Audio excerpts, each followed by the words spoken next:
Hakuna Matata. Line கிங்னு ஒரு படம் ஒன்று இருக்கு அப்படின்னு எல்லாரும் சொல்கிறாங்க. அதை நாங்கள் இப்போ கார்ட்டூனில் பார்த்து பயங்கர ஹிட்டு. அதுக்கு பார்த்ததே இல்லையா நீங்கள்? இல்லையே, நான் பார்த்ததில்ல. அதுதான் இப்போ படமாக பண்ணுறாங்க.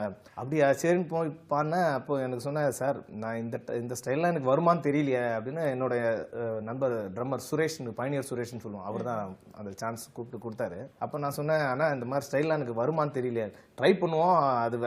அது என்னென்னா, நாங்கள் சும்மா ஒரு பாடி அதை ட்ராக் அனுப்பி அதுக்கப்புறம் வந்து வெள்ளைக்காரன் ஓகே பண்ணோம் அப்படின்லாம் சொன்னார்.